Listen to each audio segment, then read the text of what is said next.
Jihad bu adolatga chaqirishlik.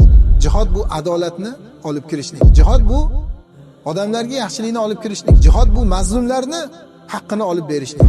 Musulmonlar zaif bo'lganligi uchun, ojiz bo'lganligi uchun. O'zi aslan musulmonlar ojiz emas, zaif emas, lekin musulmonlarni nima qilindi? Aldandi. Musulmonlarning tepalaridagi rahbarlar ularga xizmat qilyapti. Musulmonlarni zaiflashtirildi.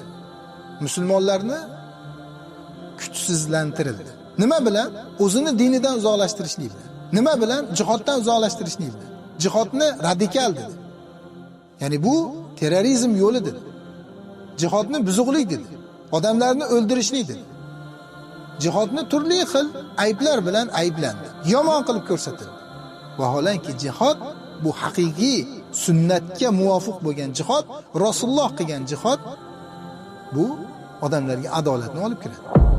Jihod degani bu zulm degani emas. Jihod degani haqsizlik degani emas. Jihod degani o'ldir, yo'q qil degani emas. Jihod degani bu adolat degani. Bismillahirrohmanirrohim.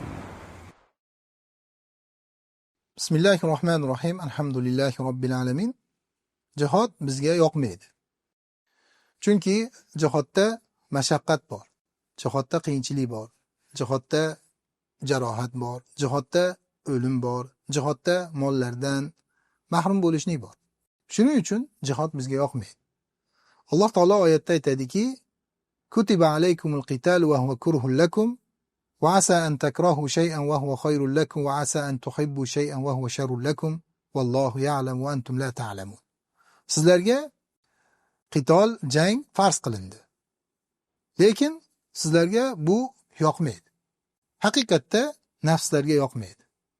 Chunki bunda aytganimdek mashaqqat bor. Shoyat sizlar yomon ko'rayotgan narsa sizlarga yaxshi bo'lishligi mumkin. Va sizlar yaxshi ko'rayotgan narsa sizlarga yomon bo'lishligi mumkin. Alloh taolo biladi, sizlar esa bilmaysizlar. Haqiqatda bizga nima foyda, nima zarar biz bilmaymiz. Balki bizni yaratgan zot Alloh subhanahu va taolo biladi. Mana jihod muhim ekanligini bugungi kunda biz guvohi bo'ldik. Bu narsani ochiq oydin ko'rdik. Kuchli davlatlar, Amerika bo'lsin, Rossiya bo'lsin, Isroil bo'lsin, boshqasi bo'lsin, xohlaganidek, xohlagan davlatiga tahdid qilyapti. Kuchi bilan, quroli bilan maqtanyapti. U quvvaramiz, bu quvvaramizni maqtanyapti. Mana bunga qarshi siz agar tayyorgarlik ko'rmasangiz, mana bunga qarshi siz tayyor turmasangiz, hech qachon siz azizlikka erisha olmaysiz. Balki mahkum inson bo'lib yashaysiz. Tepingizdan najosat insonlar, najas bo'lgan insonlar hukm yuritadi. Shuning uchun islom ummati jihodni muhim ekanligini bilmoqligi kerak. Jihod bu adolatga chaqirishlik. Jihod bu adolatni olib kirishlik. Jihod bu odamlarga yaxshilikni olib kirishlik. Jihod bu mazlumlarni haqqini olib berishlik. Jihod bu zolimlarni adovini berishlik. Jihod bu odamlarning ichiga ko'p manfaatlarni olib kirishlik. Agar siz qarab turaversiz, indamasiz, tek tursiz, sizni nima qiladi ular? O'zlariga qul qiladi. Mana hozir bu narsani biz Falastinda, G'azoda ko'ryapmiz. Musulmonlar zaif bo'lganligi uchun, ojiz bo'lganligi uchun. O'zi aslan musulmonlar ojiz emas, zaif emas, lekin musulmonlarni nima qilindi? Aldandi. Musulmonlarning tepalaridagi rahbarlar ularga xizmat qilyapti. Misrni aholisi agar 85 million aholisi bor. 85 million aholi agar Isroilga minib yuradigan bo'lsa, yurish qiladigan bo'lsa, shunday oyog'ini tagida Isroilni nima qilib yuboradi? Bosib yuboradi, yanchib yuboradi. Lekin buni oldini to'sib turilibdi. Iordaniya ham Isroilni aytganini qilib, Isroilni loyihasini, Isroilni rejasini bajarib kelyapti. Va yana bir qancha boshqa davlatlar Isroilni kuchayishligi uchun, Isroilni rivojlanishligi uchun ular o'zini hissasini qo'shib kelyapti. Musulmonlarni esa Isroilga qarshi chiqishlikdan, Isroilning zulmiga, adolatsizligiga, haqsizligiga qarshi chiqishlikdan ular man qilyapti. Bu narsa ko'rsatadiki, musulmonlarni zaiflashtirildi. Musulmonlarni kuchsizlantirildi. Nima bilan? O'zini dinidan uzoqlashtirishlik bilan. Nima bilan? Jihoddan uzoqlashtirishlik bilan. jihodni radikal dedi. Ya'ni bu terrorizm yo'li dedi. Jihodni buzuqlik dedi. Odamlarni o'ldirishlik dedi. Jihodni turli xil ayblar bilan ayblandi. Yomon qilib ko'rsatildi. Vaholanki jihod bu haqiqiy sunnatga muvofiq bo'lgan jihod, Rasululloh qilgan jihod bu odamlarga adolatni olib kiradi. O'zlari farzandlarini yoshligidan musulmonlarga qarshi qilib tarbiya qilyapti. Yahudiylarni qarasangiz, mana maktablarda yoshligidan o'qitadi. Musulmonlarni dushman qilib tanitib, mana bu dushman, o'ldirishing kerak, buni yo'q qilishing kerak deb yoshligidan tarbiya beradi. O'ldirishlikka targ'ib qiladi. Hatto nasroniylar ham mana shunday musulmonlarni dushman deb o'zini bolalariga tarbiya beradi.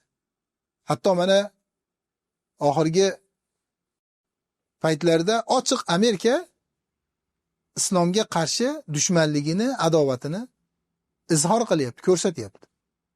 Yangi mana Trampdan keyin o'tirgan mudofaa vaziri 2020-yil kitob yozgan. O'sha kitobda o'zlarini salbchilik harakatini davomchilari ekanligini aytgan va islomga qarshi ekanligini aytgan. Islom bilan hech qachon birlashib bo'lmaydi, islomni tushunib bo'lmaydi, islomga biz qarshimiz, islomni yo'q qilamiz, musulmonlarni yo'qotish kerak degan gaplarini aytgan. Bir nechta o'rinlarda aytgan. Kitobini ochib o'qisangiz bilasiz. Mudofaa vazirining gapi bu. Bular mana shunday islomga qarshi odamlar. Ular bunday bolalarga tarbiya bersa, bu gaplarni gapirsa, ular hech qachon terrorist bo'lmaydi, ular radikal bo'lmaydi, ular ekstremist bo'lmaydi, ular yomon nomlar bilan nomlanmaydi. Balki to'g'ri ishni qilyapti deb ularni oqlanadi, ular bilan shartnomalar tuziladi. Ularni maqtaladi. Lekin musulmon odam dinini asosi bo'lgan jihod amalini qilaman desa, yo'q, sen terroristsan, sen buzg'unchisan, sen usan, sen busan deb buni yomonlanadi, kerak bo'lsa qamaladi. Kerak bo'lsa qamaladi. Mana shu holatga tushib qoldi. Shuning uchun ummat kuchaya olmayapti. Shuning uchun ummatni kuchsizlantirishga harakat qilinyapti. Tepadagilar tomonidan, atrofdagilar tomonidan musulmonlarni shu holatda, xorlik holatida davom ettirishga harakat qilinyapti. Shuning uchun mana G'azodagi holat. G'azo yordamsiz tashlandi. Biz musulmonlar G'azoni yordamsiz tashladik. Bolalar o'lyapti, ayollar o'lyapti, shifokorlar o'lyapti, maktablarga bomba tashalyapti. Jurnalistlar o'ldirilyapti ochiqchasiga. Yaqinda mana doktorlarni tez yordam mashinasida ketayotganda Isroil otib o'ldirgan. Bular mana ochiqchasiga qilinyapti. Biz yordamsiz tashladik. Nima uchun? Chunki quvvatimiz yo'q. Nima uchun? Chunki bizni to'sib turibdi. Tepadagilar to'sib turibdi. Isroilga yurish qilmasin. Isroilga qarab yurmasin deb to'sib turibdi. Mana shu holatda davom etyapmiz. Demak, biz o'zimizni isloh qilishimiz kerak.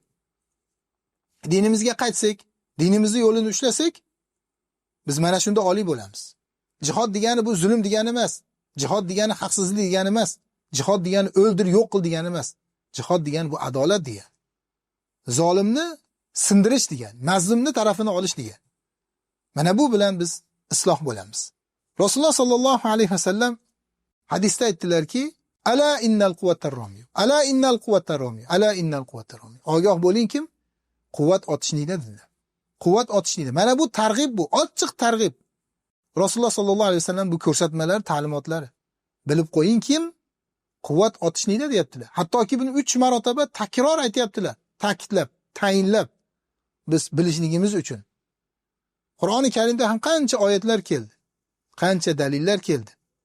Kuchayishlikka wa'iddu lahum mastata'tum min quwwa dedi. Quvvatdan qodir bo'lganlaringcha hozirlik ko'ringlar dedi.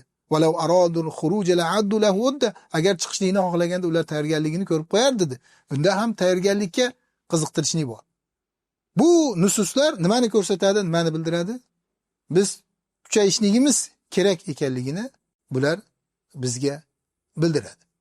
Ba'zan inson o'zini qilayotgan amalini, qilayotgan yaxshiligini nima qiladi? O'ziga bahona qiladi-da, men katta ishlarni qilyapman deydi. Shu bilan ummatga, mujohidlarga, qilayotganlarga, mazlumlarga yordam berishlikdan qo'lini nima qiladi? Oladi. Va bu bilan ular yordamsiz qoladi. Har bir odam qo'lidan kelgancha harakat qilmoqligi kerak. Yahudiylarning zulmini to'sishlikka har bir odam harakat qilmoqligi kerak. Zolimlarni haqsizligini oldini olishlikka har bir inson harakat qilmoqligi kerak. Rasululloh sallallohu alayhi vasallam hadisda nima dedilar? Jahidul mushrikina bi amwalikum va anfusikum va alsinatikum. Mushriklarga qarshi mollaring bilan, jonlaring bilan va tillaring bilan jihad qilinglar dedilar. Jihad til bilan bo'ladi, jihad mol bilan bo'ladi, jihad badan bilan bo'ladi, quvvat bilan bo'ladi. Mana bu jihad. Mana shunday har bir odam o'zini imkonidan kelib chiqib harakat qilmoqligi kerak, ummatni azizlikka olib chiqishlik uchun. Yo'q, biz mana ba'da ishlarni qilyapmiz deb asosiy muhim bo'lgan bu tomonga e'tibor bermaydigan bo'lsak, bizga hech qachon yaxshilik kelmaydi. Bizda quvvat bo'lmasa, kuch bo'lmasa, kofirlar bizni xohlaganidaqa o'ynatadi. Xohlasa ushaydi, to'g'di ushab turib katakka qamab qo'ygandek qamaydi, olimlarni qamaydi, da'vatchilarni qamaydi, mutafakkirlarni qamaydi, ziyolilarni qamaydi va hokazo haqni aytayotgan, haqqa harakat qilayotgan blogerlarni qamaydi. Odamlarga adolatni, haqni olib chiqishlikka intilayotgan odamlarni oldini to'sadi. Shunda o'sha yerda to'g'ni katakka tashagandek shunday qilib katakka tashab qo'yadi.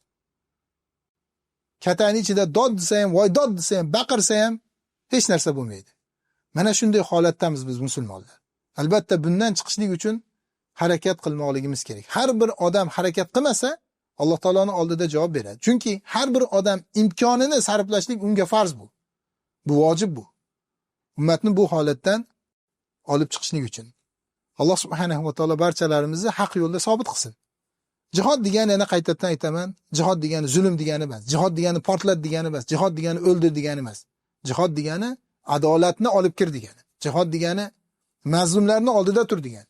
Jihad degani zolimlarning zulmiga qarshi chiq degani. Jihad degani fasodni oldini ol degan. Shuning uchun Rasululloh sallallohu alayhi vasallam jihad qilishlikda bolalarni, ayollarni, qariyalarni, cherkovdagi rohiblarni urushga aloqasi bo'lmagan, dehqonlarni, ishchilarni, ya'ni urushga aloqasi bo'lmagan odamlarni o'ldirishlikdan Rasululloh sallallohu alayhi vasallam qaytarganlar bir nechta hadislarda.